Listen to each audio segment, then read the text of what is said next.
Right. Andhra Pradesh రాజకీయాల్లో నేర మనస్తత్వంపై మాటల మంటలు రేగుతున్నాయి. Jagan the criminal mindset గా చంద్రబాబు ఆరోపణ చేస్తున్నారా? సీఎం కమెంట్స్ కు జగన్ కౌంటర్ ఇచ్చారా? జగన్ ఫ్యామిలీ ముగ్గురిని కోల్పోయిందా? జగన్ మానవత్వంతో కూడిన వ్యక్తి? బాలకృష్ణపై టపటపా కాల్చాడంటూ విమర్శలు ఎందుకు జగన్ చేశారు? పెట్రోల్ పై జగన్ విమర్శలు ఎందుకు? ఆంధ్రప్రదేశ్ రాజకీయాల్లో ఎవరిది నేర మనస్తత్వం? ఎవరు ప్రజలను మోసం చేస్తున్నారు? జగన్ మాటలకు టీడీపీ సమాధానం ఏంటి? ఆంధ్రప్రదేశ్ రాజకీయాల్లో నేర మనస్తత్వంపై మాటల మంటలు ఎందుకు రేగుతున్నాయి? ఎస్, ఆంధ్రప్రదేశ్ రాజకీయాల్లో నేర మనస్తత్వం, హత్య రాజకీయాలు ఇప్పుడు ప్రధానాంశంగా మాటల మంటలు రేపుతున్నాయి. అధికార ప్రతిపక్ష నాయకులు ఒకరిపై ఒకరు తీవ్ర ఆరోపణలు ప్రత్యారోపణలు చేసుకుంటున్నారు. రాష్ట్రంలో రాజకీయ వాతావరణాన్ని వేడెక్కిస్తున్నారు. ప్రజా సమస్యలేం లేవా? అభివృద్ధి చెందాల్సిన అవసరం లేదా? ఇంకా రాష్ట్ర రాజధానే పూర్తవ్వలేదు, ఎన్నో అంశాలు ఉన్నాయి, పెండింగ్ సమస్యలు. సో వాటన్నింటినీ సాల్వ్ చేసుకోవాల్సిన అవసరం ఉంది. అధికారం ప్రతిపక్షం మధ్య మాట్లాడటానికి సమస్యలేమీ లేవా? ఒకరిపై ఒకరు వ్యక్తిగత విమర్శలు చేసుకోవటమే ఆంధ్రప్రదేశ్ రాజకీయమా? జగన్ మైండ్ సెట్ పై అసలు చంద్రబాబు ఎందుకు ఆరోపణలు గుప్పించారు?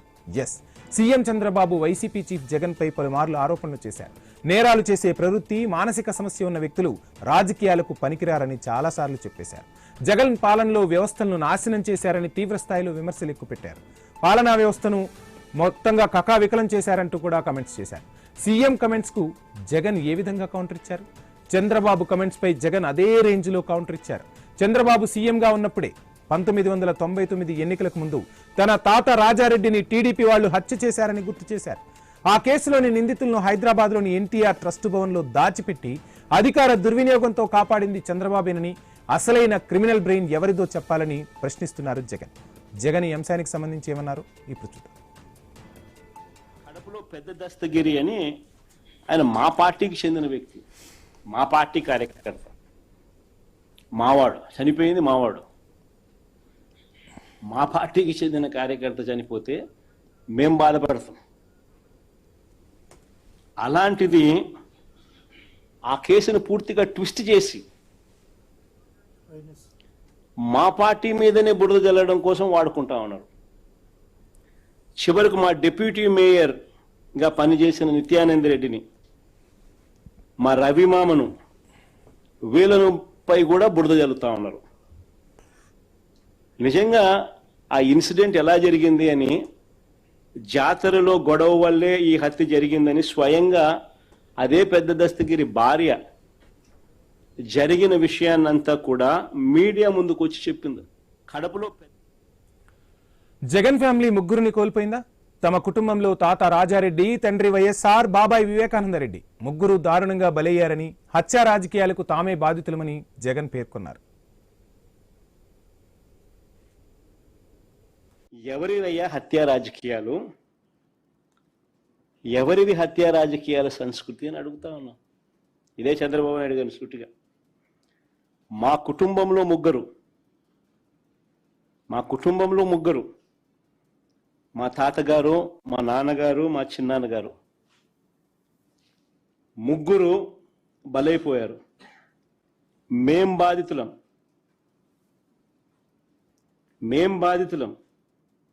కానీ మాపైనే వీళ్ళు తప్పుడు రాజకీయాలు చంద్రబాబు నాయుడు గారు చేయిస్తారు. మా తాతగారు రాజారెడ్డి గారిని చంపింది ఎవరని అడుగుతా ఉన్నా చంద్రబాబు నాయుడు గారిని. టీడీపీ వాళ్ళు కాదా? ఈ ఘటన చంద్రబాబు ముఖ్యమంత్రిగా ఉన్నప్పుడు కాదా జరిగింది అని అడుగుతా ఉన్నా. 1999 అసెంబ్లీ ఎన్నికలకు ఏడాది ముందు 1999 చంద్రబాబు నాయుడు గారు ముఖ్యమంత్రిగా ఉన్నారు. మా నాన్నగారి విషయంలోనూ అంతే. మా నాన్నగారు చనిపోక మునుపు 2-3 రోజుల కిందట అసెంబ్లీ సమావేశాలు జరుగుతూ ఉన్నాయి. అప్పట్లో ఆ అసెంబ్లీ సమావేశాలు క్లిప్పింగ్స్ ఒకసారి చూడండి మీరు కూడా. చంద్రబాబు నాయుడు గారు అన్న మాట అసెంబ్లీలో, నువ్వు అసెంబ్లీకి ఎలా వస్తావో నేను చూస్తానన్నాడు. చంద్రబాబు నాయుడు గారు అన్న ఈ మాట తర్వాత 2-3 రోజులకి నాన్నగారు చనిపోయారు.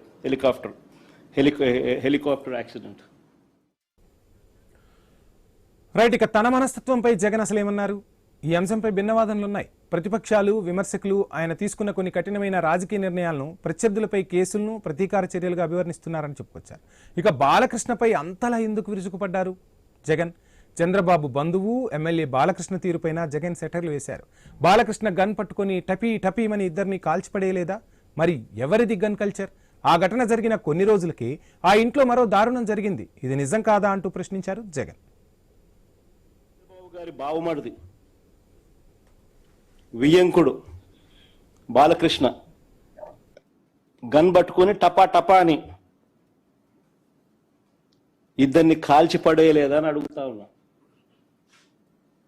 టపా అని గన్ను పట్టుకొని కాల్చి పడేయలేదా అని అడుగుతా ఉన్నా. ఇదే పెద్ద మనిషి బాలకృష్ణ, చంద్రబాబు నాయుడు గారి వియ్యంకుడు. టపా అని ఇద్దరిని లేపేయలేదని అడుగుతా ఉన్నా. ఎవరిదయ్యా గన్ కల్చర్? ఇన్ని అంశాలు మాట్లాడిన తర్వాత జగన్ పెట్రోల్ అంశం గురించి మాట్లాడారు. పెట్రోల్ ధర పంపినకు చంద్రబాబే కారణమా? పెట్రోల్ ధరల పెంపుపై మాట్లాడిన జగన్ సూపర్ 6 అనే అధికారంలోకి వచ్చారు, అన్నింటిలో విఫలమయ్యారంటూ చురకలంటించారు. పెట్రోల్, డీజిల్ ధరలు తగ్గిస్తామని మోసం చేశారని కూడా కామెంట్ చేసేశారు జగన్. రైట్, ఇక ఆంధ్రప్రదేశ్ రాజకీయాలు, ఒక రకంగా హత్య రాజకీయాలపై పెద్ద ఎత్తున చర్చ సాగుతుంది. ఇదే అంశానికి సంబంధించి మనతో మాట్లాడేందుకు చిందేపల్లి మధుసూదన్ రెడ్డి గారు, వైసీపీ అధికార ప్రతినిధి, స్టూడియోలో సిద్ధంగా ఉన్నారు. ఇక గురునాథం గారు, తెలుగుదేశం పార్టీ నాయకులు, జూమ్లో సిద్ధంగా ఉన్నారు. ముందుగా గురునాథం గారు, మీ దగ్గర నుంచే వస్తాను. ఏంటి మొత్తంగా జగన్ పై ఎందుకు ప్రతిసారి కూడా గొడ్డలి పార్టీ అంటూ మీ పార్టీ అధినేత మాట్లాడటం? రకరకాల అంశాలు ఉన్నాయి. అభివృద్ధి చేయమని ప్రజలు మీకు పట్టం కడితే అక్కడ అభివృద్ధి, సంక్షేమం, రాష్ట్ర ప్రయోజనాలు, రాష్ట్రంలో ఏం జరుగుతుందో మాట్లాడాల్సిన ముఖ్యమంత్రి గొడ్డలి పార్టీ అంటూ మాట్లాడటం ఒక రకంగా కలిచివేస్తోంది. రకరకాల అంశాల చుట్టూ రాజకీయం తిరుగుతుంది. ప్రజల్లోకి ఆ అంశాన్ని ఎందుకు తీసుకువెళ్తూ ఉన్నారంటూ కూడా ప్రశ్నిస్తున్న పరిస్థితి. అదేవిధంగా జగన్ మాట్లాడారు, చాలా అంశాలపై కూడా జగన్ మాట్లాడారు. ఎలా చూస్తున్నారు ఈ అంశాన్ని? వాళ్ళందరికీ నమస్కారం అండి. వచ్చాడండి, అబ్బా ఎక్కడ బెంగళూరు నుంచి ఇవాళ ఏమి మాట్లాడుతా ఉన్నాడు. ఆ మాట్లాడేటువంటి భాషా తీరుతెన్నులు ఏదో ఒక సింపతి లెవెల్లో అంతా ఇతను నిష్ణాతుల్లాగా మాట్లాడుతా ఉన్నాడు. ఒక్కటి, మా చంద్రబాబు నాయుడు గారి గొడ్డల పార్టీ అంటానికి గల కారణాలు ఏంటి? ఇక్కడ ఇప్పుడు అతను రాజశేఖర్ రెడ్డి గారి తమ్ముడిని స్వయాన మరి వాళ్ళు చంపారా చంపలేదా అది సమాజానికి తెలుసు, చట్టానికి తెలుసు. ఒక పేపర్లో, వాళ్ళ సొంత సాక్షి పేపర్లో గుండెపోటు వచ్చి చనిపోయాడని, వాళ్ళ టీవీ ఛానల్లో గుండెపోటు వచ్చి చచ్చిపోయారని, పొద్దున్నే మళ్ళా మధ్యాహ్నంకి 1 గంట తర్వాత హత్య చేయబడ్డారని, అవన్నీ ఆనవాళ్లు తుడిచేసి ఇవన్నీ చేస్తూ ఉంటే దస్తగిరితో అప్రూవల్ గా మార్చి వీళ్ళ పేర్లోనే చెప్తాడేమో అని చెప్పి ఒక విధమైన కట్టుకథ అల్లారు. దాంట్లో అంటంలో తప్పేముంది? ఇప్పుడు జగన్మోహన్ రెడ్డి గారు I'm come to the point. మావి గన్ అంటే భయపడిపోతున్నాడు చంద్రబాబు నాయుడు గారు. ఏమంటే తోలు తుపాకీ తీసుకొచ్చి నువ్వు కాల్చినంత మాత్రాన భయపడిపోతారా? క్లైమర్ మైన్స్ లో తనని హతమార్చడం కోసం అలిపిరి దగ్గర పెడితేనే వాటిని లెక్క చేయనటువంటి. సరే, ఇవన్నీ జరిగిపోయిన ఘటనలు, కానీ మీరు మాట్లాడిన దాంట్లోంచే నేను ఒక అంశం తీసుకుంటున్నాను. సో మొత్తంగా లాస్ట్ హత్య ఏదైతే జరిగిందో మనం మాట్లాడుకుంటూ ఉంటే, మీరు అధికారంలోకి వచ్చిన తర్వాత ఆ హత్యకు సంబంధించి, అంటే వివేకానంద రెడ్డి గారి హత్యకు సంబంధించి మీరు అధికారంలో ఉన్నప్పుడు దర్యాప్తు ఎంతవరకు కొనసాగుతుంది? ఈ రోజు వరకు కూడా ఆ నిజానిజాలు ఎందుకు బయటకు రావట్లేదు? ఇన్ని ఏళ్లు గడుస్తున్నా ఎందుకు అక్కడ ఈ అంశం ఇంకా నాంచుతూనే ఉన్నారు? అండ్ రాజకీయ పరంగా ఎవరికి వారు ఎందుకు చెప్పుకోవాల్సి వస్తుంది ఈ అంశం? ఒక్కటండి, ఇక్కడ మనం గమనించాల్సింది ఏంటంటే, హత్య జరిగినప్పుడు నెల రోజులు ఎలక్షన్ టైంలోనే ఈ హత్య జరిగింది. ఎలక్షన్స్ ముందు సింపతి కోసం. అప్పుడు గవర్నమెంట్ అనేది కాన్సన్ట్రేషన్ ఉండదు, మీ అందరికి కూడా తెలుసు. సెంట్రల్ గవర్నమెంట్ రిమోట్ తర్వాత వదిలేద్దాం. ఇప్పుడు వచ్చి 2 ఏళ్ళు అవుతుంది కదా, ఒకసారి అధికారం కూలిపోయి కూడా. నేను చెప్తున్నాను, కమ్ టు ది పాయింట్. ఆ తర్వాత 19 నుంచి 24 దాకా వచ్చినటువంటి జగన్మోహన్ రెడ్డి అధికారంలో మొత్తం డైవర్ట్ చేశాడు ఆ ఇష్యూని. సిబిఐ మీద కేసులు పెట్టించి ఏంటి అక్కడి నుంచి వచ్చిన వాళ్ళు భయభ్రాంతులను చేసి అసలు ఆ కేసుని మీరు చూడండి, తల్లి చెల్లిని బయటకు పంపించేశాడు. సునీతని అసలు సొంత చెల్లెలు నోరు పూపించాడు. ఆమె ఇప్పటికి కూడా ఫైట్ చేస్తున్నాడు. అంటే ఆ సీన్ ఆఫ్ కన్స్ట్రక్షన్, రీకన్స్ట్రక్షన్ అంతా డైవర్ట్ చేశాడు జగన్మోహన్ రెడ్డి గారు. ఇప్పుడు మేము వచ్చినా కూడా మళ్ళీ రీకన్స్ట్రక్ట్ చేసి దాన్ని చేయాలంటే already that is in court, CBI కోర్టులో ఉంది, సబ్ జ్యుడిషియరీ అవుతుంది. ఇప్పుడు మేము ఒక సభ్య కమిషన్, ఒక కమిషన్ జరుగుతా ఉంది, ఒక సిబిఐ ఎంక్వైరీలు జరుగుతా ఉన్నాయి, గోయింగ్ ఆన్. ఇప్పుడు స్టేట్ గవర్నమెంట్ తన చేతిలో తీసుకోవటానికి ఇప్పుడు ఎంక్వైరీలు జరుగుతున్నాయి, ఇన్ని అంశాలు ఉన్నాయి, ఎన్నో అంశాల గురించి ప్రజలకు మాట్లాడాల్సి ఉంటుంది, ఎన్నో హామీల గురించి మాట్లాడాల్సి ఉంటుంది. ఎందుకు మరి గొడ్డలి రాజకీయం అంటూ మాట్లాడాల్సి వస్తుంది? ఆ పదం ఎందుకు వాడాల్సి వచ్చిందంటారు ముఖ్యమంత్రి? ఇప్పుడు ఎన్ని ఉన్నప్పటికండి మరి జగన్మోహన్ రెడ్డి గారు ఒకటి నేను అడుగుతాను. ఇప్పుడు సుధాకర్ గాని అదే విధంగా సుబ్రహ్మణ్యం సంగతి కానీ, అనేక కోడికత్తి కేసులు కానీ, ఇవన్నీ కూడా అంటే ఈయన చేసినట్ట అంటే దీన్ని మనం ఏ విధంగా చూడాలి? రాజకీయాల్లో నువ్వు దొంగ అంటే దొంగ అనేటువంటి సామెత కనపడుతుందే కానీ, ఈ వాస్తవాలు రాజకీయ పార్టీలో చెప్పకపోతే, ప్రజలకి తెలియకపోతే, చంద్రబాబు నాయుడు గారు దగ్గరగా చూడకపోతే అతను ఏమనుకుంటున్నాడంటే both can never be a same, మేమిద్దరం ఒకటి కాదంటున్నాడు. సినిమా డైలాగులు కొట్టేస్తున్నారా? సినిమా డైలాగులు కొట్టేస్తున్నారా? మరి ఇప్పుడు కాదు, ఇప్పుడు ప్రజలు ఏమనుకుంటున్నారు, ప్రజలకు చెప్పాలంటున్నారు. ఎన్నిసార్లు చెప్తారు? చెప్పిన మాట అని ప్రజలు చర్చించుకుంటున్నారు సార్. మరలా మీ దగ్గరికి వస్తాను గురునాథం గారు, మరలా మీ దగ్గరికి వస్తాను. మధుసూదన్ గారు, జగన్మోహన్ రెడ్డి ఏ విధంగా విమర్శలు చేశారో మనం చూసాము. తన ఆవేదనని వ్యక్తం చేశారని మీరు అనొచ్చు, తన ఆందోళన, తనకు సంబంధించిన బాధని వ్యక్తం చేసే పరిస్థితి అనొచ్చు. మొత్తంగా ఎవరిది హత్య రాజకీయాలు, ఎవరిది గొడ్డలి పార్టీ అంటూ మాట్లాడుతున్నారు అన్నారు. రైట్, ఇక్కడ జగన్మోహన్ రెడ్డి మాట్లాడిన అంశాల గురించే మనం వద్దాం. తాత రాజారెడ్డి హత్య అంశాన్ని తీసుకొచ్చారు, ఆ తర్వాత వైఎస్ రాజశేఖర రెడ్డి అంశాన్ని తీసుకొచ్చారు. సో వాళ్ళు ఏ విధంగా వివేకానంద రెడ్డి గారి హత్య తర్వాత అధికారంలోకి వచ్చారు, రాజారెడ్డి హత్య తర్వాత రాజశేఖర రెడ్డి గారు అధికారంలోకి వచ్చారు, ఇక్కడ రాజశేఖర రెడ్డి గారి హత్య తర్వాత కూడా జగన్మోహన్ రెడ్డి గారు అధికారంలోకి వచ్చారు. వాటి గురించి ఎందుకు మీరు అధికారంలో ఉన్నప్పుడు అంతకన్నా ప్రాధాన్యం ఏముంటుంది? ఈరోజు రాజకీయంగా ఇన్ని అంశాలు మాట్లాడుకుంటున్నప్పుడు వాటికి సంబంధించి ఎందుకు ఆ కేసులను కొలిక్కి తీసుకొచ్చుకునే ప్రయత్నం చేయలేదు? వాళ్ళని దోషులుగా నిలబెట్టే ప్రయత్నం ఎందుకు చేయలేకపోయారు? జగన్మోహన్ రెడ్డి గారు అధికారంలోకి వచ్చింది వాళ్ళ తాతను చంపిన వాళ్ళనో లేకపోతే తండ్రులు చంపిన వాళ్ళ పైన రివెంజ్ తీసుకోమని ఎవరు అడగట్లేదు సార్. రివెంజ్ కాదు, దర్యాప్తు జరిగేలా ఎందుకు అప్పుడు మాట్లాడిన అంశాలన్నీ ఈ రోజు తెరపైకి వస్తున్నాయి అంటున్నారు. అదే సార్ నేను చెప్తున్నాను. ఇప్పుడు జగన్మోహన్ రెడ్డి గారు ప్యూర్ గా ప్రజా సంక్షేమం కోసం, ప్రజలకి సేవ చేయడం కోసం ముఖ్యమంత్రి అయ్యారు. కానీ జగన్మోహన్ రెడ్డి గారు వచ్చిన తర్వాత వ్యవస్థలను ఏ విధంగా దిద్దాడో, వ్యవస్థలను ఏ విధంగా ముందుకు తీసుకెళ్లాడో, మార్చాడో అనేటువంటి ప్రజలందరికీ తెలుసు. ఇప్పుడు చంద్రబాబు నాయుడు గారు ఒక నెల్లూరులో ఒక బెస్త సామాజిక వర్గానికి మత్స్యకారు భరోసా పోయేసి, మత్స్యకారు భరోసా దగ్గర ఆయన మత్స్యకారులకు ఏం సేవ చేస్తున్నాడు, వాళ్ళకి ఇస్తున్నటువంటి ఫెసిలిటీస్ ఏంది అనేటువంటిది చెప్పాలి. అది చెప్పకుండా ఆడికి పోయేసి చేపలు కొంటాడు, అదేవిధంగా చేపలు కూర చేస్తాడు. జగన్ని ఒక సైకో మదర్ డిక్లేర్ చేస్తూ గొడ్డల పార్టీ అంటూ ఒక ప్రచారం చేస్తాడు. సరే, యాక్చువల్గా ఆడికి పోయింది ఆయన మత్స్యకారు భరోసాకి వెళ్ళాడు. కానీ జగన్మోహన్ రెడ్డి గారు మత్స్యకారులు చేసినటువంటివన్నీ కూడా వాటిని ఓవర్టేక్ చేయడానికి చంద్రబాబు వల్ల కాదేస్తారు. ఎందుకంటే 4,000 రూపాయలు మత్స్యకారు భరోసా ఉన్నటువంటి 4,000 రూపాయలు దాన్ని 10,000 రూపాయలు చేశాడు. అదేవిధంగా మత్స్యకారులకి 10 లక్షల రూపాయల వరకు వాళ్ళకి ఇన్సూరెన్స్ అంతా కూడా క్రియేట్ చేశాడు. అదేవిధంగా 6 రూపీస్ డీజిల్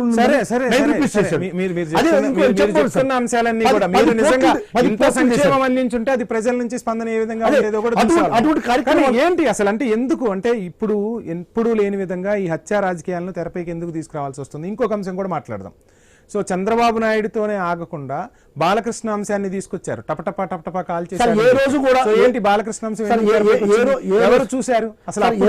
అప్పుడు సంబంధించి కూడా అప్పుడు అధికారంలో ఉన్నది కూడా వైఎస్ రాజశేఖర రెడ్డి గారు. వైఎస్ రాజశేఖర రెడ్డి గారు అధికారంలో ఉన్నాడు కాబట్టే దాన్ని ఒక రాజకీయ కోణంలో చూసుకుంటా వాళ్ళ కుటుంబంలో ఏదో జరిగిందన్న ఉద్దేశంతో వదిలేశారు. అది అధికార దుర్వినియోగం. అధికార దుర్వినియోగం కదా సార్. ఇదే చంద్రబాబు నాయుడు గారు అయితే దాన్ని ఏ విధంగా రాజకీయం చేసి ఉంటాడో, ఏ విధంగా దాన్ని ముందుకు తీసుకుని ఉంటాడో ప్రజలందరికీ తెలుసు. అధికార దుర్వినియోగం అనుకుంటారా లేకుంటే ఈ రోజు ఎందుకు మాట్లాడాల్సి? ఈ అంశం గురించి మాట్లాడే ముందు మధుసూదన్ గారు మీతోనే స్టార్ట్ చేస్తాను. మళ్ళీ కూడా చాలా అంశాలు ఉన్నాయి. మీరు చెప్తున్నారు మత్స్యకార భరోసా అని, అవని ఇవని ఎన్నో హామీలు ఇచ్చారు, ఆ హామీలు ఏవి కూడా నెరవేర్చట్లేదు అన్నారు. చాలా రోజుల తర్వాత జగన్ బయటకు వచ్చారు. సో ఈ అంశాలు మాట్లాడారు, లాస్ట్ పెట్రోల్ అంశం ఒకటి మాట్లాడారు తప్ప ఇక ఏ అంశాలు కూడా లేవన్నట్టుగా మొత్తం ఈ అంశాలనే సరిపుచ్చే ప్రయత్నం చేశారుగా. ప్రజా సమస్యలు ఎక్కడ చర్చకు వచ్చాయి, ప్రజా సమస్యలపై ఎక్కడ ప్రశ్నించారు? సార్ ఇప్పుడు వైఎస్ఆర్ కాంగ్రెస్ పార్టీ ప్రజా సమస్యల మీద ప్రశ్నించిన మాదిరి ఎవరు ఇప్పుడు పెట్రోల్ రాష్ట్ర వ్యాప్తంగా ధర్నా చేశాం. ఏది తెలుగుదేశం ప్రభుత్వం ఏ తప్పులు చేసినా సరే ఎప్పటికప్పుడు ఎత్తి చూపిస్తున్నాం. ఈ రోజు మేము జగన్మోహన్ రెడ్డి గారు దీనికి రావడానికి మెయిన్ కారణం ఏంటంటే వీళ్ళు ఏ మీటింగులకు పోయినా కానీ ఎక్కడికి పోయినా కానీ జగన్ మీద అభియోగాలు మోపడం, ఇది గుడ్డల పార్టీ, బాబాయి, అక్క, చెల్లెలు, అన్న, తమ్ముడు, 11 అనేటువంటి మాటలు మాత్రమే వీళ్ళు మాట్లాడతారు. కానీ వీళ్ళకి ఏమీ లేవు, ఇంకేమీ తెలియదు. ఈ మాటలను మాత్రమే మాట్లాడతారు. సార్ వివేకానంద రెడ్డి హత్య కేసు, వివేకానంద రెడ్డి హత్య జరిగేటప్పుడు ఏదైతే చంద్రబాబు నాయుడు గారు ముఖ్యమంత్రిగా ఉన్నారు, ఆ తర్వాత ఇప్పుడు కూడా 2 సంవత్సరాలు సరే బాబాయ్ హత్య కేసులో తేల్చలేదని జగన్మోహన్ రెడ్డి మీరు అంటున్నారు. ఇప్పుడు 2 సంవత్సరాలు అయింది చంద్రబాబు నాయుడు గారు ముఖ్యమంత్రి అయ్యి. ఈ 2 సంవత్సరాల్లో ఎందుకు వివేకానంద రెడ్డి హత్య కేసును ముందుకు తీసుకుపోతున్నాడు? అదే వాళ్ళు మీరు ఇద్దరు కూడా మేము అంటున్నారు తప్ప అసలు ఆ ప్రజా సమస్యల గురించి మాట్లాడకుండా ఒకరిపై ఒకరు విమర్శలు చేసుకోవడానికి కేసులన్నీ పనికొస్తున్నాయి కదా. ఒకటి సార్ వివేకానంద రెడ్డి హత్య కేసు అనేటువంటి కేసు ఫ్రిడ్జ్ లో పెట్టిన మసాలా లాంటిది సార్ చంద్రబాబు నాయుడు గారు. ఎప్పుడు వాళ్ళ ఇంటికి చికెన్ తెచ్చుకుంటే ఆ మసాలాలు తీసుకొచ్చి చేసుకుని వివేకానంద రెడ్డి హత్య కేసు సునీత అని ఒక ఆమె ఉంది, ఆమెను తీసుకొచ్చుకొని మాట్లాడుకుంటూ ఉంటాడు. ఎందుకంటే రాజకీయంగా ఏ రోజైతే అవసరపడుతుందో చంద్రబాబు నాయుడు గారికి ఆ రోజు వివేకానంద రెడ్డిని ముందు పెట్టి సునీతాని శర్మలాని ఇద్దరు తీసుకొచ్చి ముందు పెట్టుకుంటారు, ఇద్దరు తీసుకొచ్చి పెట్టుకుంటారు. ఇది ఏ రోజుకి కూడా ఇంకా 10 సంవత్సరాలు అయినా సరే చంద్రబాబు నాయుడు గారు ఈ వివేకానంద రెడ్డి హత్య కేసును తేల్చనివ్వడు. ఎందుకంటే సునీత గారు చూస్తున్నారు, మీరు మాకు ఇంకా విచారణ జరగాలి. ఇప్పుడు వైఎస్ఆర్ కాంగ్రెస్ పార్టీ కానీ లేకుంటే జగన్మోహన్ రెడ్డి గారు కానీ అవినాష్ రెడ్డి గారు కానీ ఏం చేస్తున్నారు, మీరు తేల్చేసేయండి, విచారణ జరిగింది అని చెప్పి సిబిఐ ఒక పక్క చెప్తున్నా కానీ, కోర్టులు చెప్తున్నా కానీ ఇంకా అవసరం లేదని చెప్పని ఇంకా విచారించాలంటున్నారు. సార్ ఒకటే సార్ ఇప్పుడు జగన్మోహన్ రెడ్డి గారు క్లియర్ గా చెప్పారు, దస్తగిరి అనేటువంటి వ్యక్తి నేనే చంపానని చెప్పి ప్రత్యక్షంగా లైవ్ షోలో ఇచ్చినటువంటి దస్తగిరిని మీరు కాపాడుతున్నారు. దానికి నిదర్శనం ఏంది? మీ ఏదైతే లాయర్ చంద్రబాబు నాయుడు గారికి లాయర్ సిద్ధార్థ లోద్రా గారు ఉన్నారో అదే సిద్ధార్థ లోద్రానే ఇప్పుడు దస్తగిరి అనేటువంటి వ్యక్తి సిద్ధార్థ లోద్రాని పెట్టుకునేటువంటి కెపాసిటీ ఉండేటువంటి ఒక వ్యక్తి, అతనికి సిద్ధార్థ లోద్రాని మెయింటైన్ చేసేటువంటి కెపాసిటీ ఎట్టొచ్చింది? చంద్రబాబు నాయుడు గారు ఇచ్చిన స్టాండర్డే కదా. కాబట్టి ఇవన్నీ కూడా మనం చూస్తున్నాం సార్. ఇప్పుడు ఇదే విధంగా సార్ పెద్ద దస్తగిరి హత్య కేసు ఉంది. పెద్ద దస్తగిరి హత్య కేసు ఏ విధంగా జరిగింది? ఆయన కొడుకు పోయి ఆడ కడపలో ఒక సర్కిల్లో ఒక డాన్స్ ప్రోగ్రామ్ లో పోతుంటే ఎవరు ఘర్షణ జరిగి వాళ్ళు వచ్చారు. ఆ తర్వాత ఇంటికి చేసిన తర్వాత మళ్ళీ వీధిలో నుంచి పోతా ఉంటే వాళ్ళు ఏదో అడ్డగించారని చెప్పి ఫోన్ చేసి వాళ్ళ నాన్నని ఇంకా వాళ్ళ ఇంట్లో కొంతమందిని పిలిచినప్పుడు హత్య జరిగిందని చెప్పి వాళ్ళే స్టేట్మెంట్ ఇచ్చారు. ఇచ్చినప్పుడు ఆయన భార్య చెప్తా ఉంది, కొడుకులు చెప్తున్నారు. కానీ వాళ్ళంతా కూడా తీసుకోకుండా మీకు ఇష్టం వచ్చినట్టుగా నిత్యానంద రెడ్డిని పేరు ముందుకు తీసుకొచ్చి మీకు ఇష్టం వచ్చిన పేరు ముందు పెట్టి దాన్ని మీకు వాడుకోవడం అనేటువంటిది సార్. ఏదైనా కేసు ముందుకు పోవాలి. రైట్ మళ్ళీ టైం ఇస్తా. గురునాథం గారు ఏంటి మొత్తంగా మసాలా ఎప్పుడు అవసరమైతే అప్పుడు ఇటు షర్మిల అటు సునీత ఇద్దరిని తెరపైకి తెస్తున్నారట. మొత్తంగా ఆంధ్రప్రదేశ్ రాజకీయాల్లో మసాలా దట్టించే ప్రయత్నం చేస్తున్నారు తప్ప ప్రజా సంక్షేమం లేదు, పాలన లేదంటూ మీపై వినిపిస్తున్న విమర్శ ఏం ఆన్సర్ చేస్తారు? ఇంకా ఎన్ని రోజులు ఈ రాజకీయ చదరంగం? సార్ ఇవన్నీ ట్రాష్ సార్, ఏదో మనం చర్చించుకునేటువంటి అంశాలు ప్రజలు ఇవి కోరుకోవట్లేదు సార్. అదే కదా, అందుకోసమే కదా ఐ న్యూస్ డిబేట్ చేపట్టింది. మీ ముఖ్యమంత్రి ఏమో గొడ్డల పార్టీ అంటారు, ఆయన వచ్చేమో అన్ని వివరణ ఇచ్చుకుంటూ వెళ్తారు. ఇవి కాదు కదా కావాల్సింది. రాష్ట్రంలో రాజధాని నిర్మాణం జరగాలి, నిరుద్యోగులకు ఉపాధి కల్పించాలి. ప్లీజ్ సార్ నిరుద్యోగులకు ఉపాధి కల్పించాలి. పోలవరం పూర్తవుతుంది అంటే దశాబ్దం గడిచిపోయి ఇంకో దశాబ్దం వచ్చింది, అయినప్పటికీ ఇంకా ఆ పోలవరం పూర్తి కాని పరిస్థితులు. ఇన్ని సమస్యలుంటే మా సమస్యలు తీర్చండి మహాప్రభు అంటే అటు నాయకుడు ఒక మాట, ఇటు ప్రతిపక్ష నాయకుడు ఒక మాట. ఇదే సరిపోతుందిగా ఆంధ్రప్రదేశ్ రాజకీయాల్లో. సార్ ఇవాళ జగన్మోహన్ రెడ్డి గారు చేసినటువంటి ఆరోపణలన్నీ కూడా గత కాలంలో చేసినటువంటి ఆరోపణలే. ఇక్కడ ఎందుకు వచ్చేవాడు అంటే నిన్న జోగి రమేష్ గారిని లిక్కర్ స్కామ్ లో అరెస్ట్ చేసినటువంటి నేపథ్యంలో ఈ లిక్కర్ స్కామ్ అంతా కూడా ఈ తెలుగుదేశం పార్టీ చుట్టూ వైఎస్ఆర్ పార్టీ చుట్టూ తిరుగుతుందని ప్రజల యొక్క గురునాథం గారు ప్లీజ్ కంటిన్యూ చేయండి. జగన్ గారు దాన్ని డైవర్ట్ చేయడం కోసం వాళ్ళ ప్రెస్ మీట్ పెట్టారండి. బాలకృష్ణది నేను ఒక్కటి చెప్తానండి, మీకు చెప్పాలా క్లారిటీగా. ముందు బాలకృష్ణ గారు టపా కాల్చాడు సార్. ఇప్పుడు గన్ను తీసుకుంటే ఏమవుతుందంటే దాన్ని మిస్ఫైర్, అది ఫైర్ వేరుగా ఉంటుంది, దాని శబ్దం కూడా తెలియదు దీనికి. ఇంకో కంటెంట్ ఏంటంటే అప్పుడు వైఎస్ రాజశేఖర రెడ్డి గారు గవర్నమెంట్ లో ఉన్నారు. మరి వైఎస్ రాజశేఖర రెడ్డి గారు నేరస్తుల్ని కాపాడతాడా సీఎం గా ఉండి? ప్రశ్నించాంగా, ఆ క్వశ్చన్ కూడా ప్రశ్నించాం కదా. అదే సార్ నేను అంటుంది, అటువంటిది జనాలకి చేరాలి సార్. అంటే అమాయకులనేమో మీరు శిక్షిస్తారా? మరి కాల్పులు ఎవరు చేశారండి? బాలకృష్ణ రక్షిస్తారా?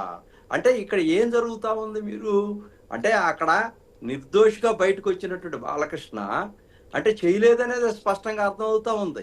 ఏంటి మీ సబ్మిషన్? సార్ ఇప్పుడు బాలకృష్ణ ఇంట్లో ఒకటి సార్, బాలకృష్ణ గారి ఇంట్లో కాల్పులు జరగలేదా? మరి కాల్పులు జరగకుండా బెల్లంకొండ సురేష్ ఇంకొక వ్యక్తికి ఎందుకు గాయాలయ్యాయి? ఎవరు కాల్పులు జరిపారు? బాలకృష్ణ జరపలేదా? బాలకృష్ణ జరిపాడు కాబట్టే బాలకృష్ణ మీద కేసు అయింది. ఆ తర్వాత ఏ విధంగా నిర్దోషిగా నిరూపించుకుని బయట వచ్చాడు, మెంటల్ సర్టిఫికేట్ తీసుకుని బయట వచ్చాడు. నాకు మెంటల్ ఉంది, మెంటల్ కాబట్టి అప్పుడు అధికారంలో ఉంది వైఎస్ రాజశేఖర రెడ్డి కదా, అధికార దుర్వినియోగం జరిగింది. అధికార దుర్వినియోగం జరిగిందా? దాని మీద అధికార దుర్వినియోగం జరిగిందా? దాని మీద చట్టం పని చట్టం చేసుకుపోతుంది అనే ఉద్దేశంతో రాజశేఖర రెడ్డి గారు వదిలిపెట్టారే కానీ ప్రెస్ చేసి ఉంటే నిజంగా బాలకృష్ణ గారికి మెంటల్ ఉందా, మెంటల్ సర్టిఫికేట్ ఉందా అనేది మనం చూసుకోవాలి. ఆన్సర్ తీసుకుందాం. ఏంటి సార్? నిర్దోషిగా బయటకు వచ్చాడు బాలకృష్ణ గారు అని చెప్తున్నారు కదా స్పష్టంగా. నిర్దోషిగా సార్, మెంటల్ ఇది మెంటల్ గా కాల్ చేశాడు, మెంటల్ గా కాల్చాడు కాబట్టి దోషం లేదు అని చెప్పని అనుకున్నారు. ఆయన మెంటల్ వల్ల కాల్చాడు, మెంటల్ లో కాల్చాడు, ఆయనకు మత్తు స్థితితో లేక కాల్చాడు కాబట్టి అది శిక్ష అని చెప్పి బయట వచ్చాడు. ఆయన నిర్దోషి కాదు. ఇట్లా పెట్టండి అని చెప్పి రాజశేఖర రెడ్డి గారు చెప్పినట్టుగా అనుకుంటున్నారు జనం అంతా కూడా. సార్ రాజశేఖర రెడ్డి గారు చెప్పారా, ఎవరు చెప్పారు అనేది పక్కన పెట్టండి. బాలకృష్ణ గారు బయట వచ్చినటువంటి సన్నివేశం ఏంటి? ఏ విధంగా బాలకృష్ణ గారు బయట వచ్చారు? మీరే అప్పుడు గవర్నమెంట్ లో ఉండి క్రియేట్ చేసి దాన్ని మసిపూసి పారేడు కాల్చేసి భూతత్వంలో చూపించారు. అంటే రాజశేఖర రెడ్డి గారు మెంటల్ సర్టిఫికేట్ ఇచ్చాడు, బాలకృష్ణ అయితే కాల్చాడు. రెడ్డి గారు కాపాడారు, మా రాజశేఖర రెడ్డి గారు కాపాడారని ఊదరగొట్టారు. మీరు ఊదరగొట్టారండి. ఇప్పటికీ ఓ మాట కూడా వినిపిస్తుంది. ఇప్పటికీ ఓ మాట కూడా చాలా సందర్భాల్లో వినిపిస్తూ ఉంటుంది. సో జగనే బాలకృష్ణను కాపాడే ప్రయత్నం చేశాడని కూడా చాలా సందర్భాల్లో చాలా మంది మాట్లాడతారు కదా. అవును, ఇప్పుడు జగన్ అనేటువంటి వ్యక్తి పరిటాల రవి అంశంలో ఏం చేశాడో తెలియదా సమాజానికి? అంటే సిబిఐ వేయించుకొని వాళ్ళు క్లీన్ చిట్ ఇచ్చుకొని గవర్నమెంట్ ను మేనేజ్ చేసుకుంటే కాంగ్రెస్ గవర్నమెంట్ లో లేకపోతే ఇంకొక గవర్నమెంట్ లో పరిటాల రవి ఒక ఫ్యాక్షనిస్ట్, ఎన్నో కుటుంబాలని సర్వనాశనం చేసినటువంటి ఒక వ్యక్తి. అతని మీద ఎన్నో నేరారోపణలు ఉన్నాయి. అతనికి ఎంతమంది శత్రువులు ఉన్నారు. మీరు ఏ విధంగా భద్రతరు సూర్య యొక్క విషయం మర్చిపోయారా? వాళ్ళ కుటుంబాన్ని టీవీ బాబుతో ఏ విధంగా నాశనం చేశారు? రవి మధ్యలో తెరువు సూర్య అనేటువంటి వ్యక్తి యొక్క కుటుంబాన్ని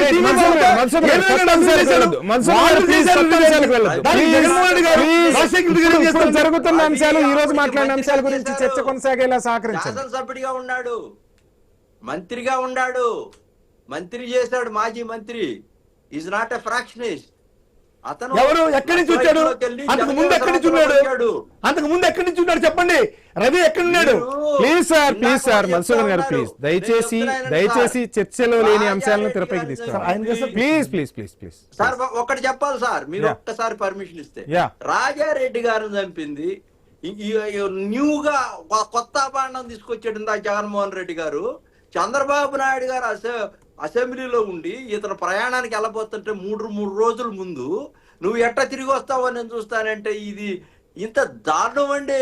అనలేదా చంద్రబాబు నాయుడు గారు? చేయించారా? చంద్రబాబు నాయుడు గారు అన్నారా లేదా? నువ్వు అసెంబ్లీకి తిరిగి ఎట్టొస్తావో చూస్తా అన్నటువంటి మాట అన్నాడా లేదా? మీరు చెప్పండి. మూడు కూడా అన్నాడా లేదా? రికార్డులలో ఉందా లేదా? ఆ మాట సమాధానం చెప్పండి.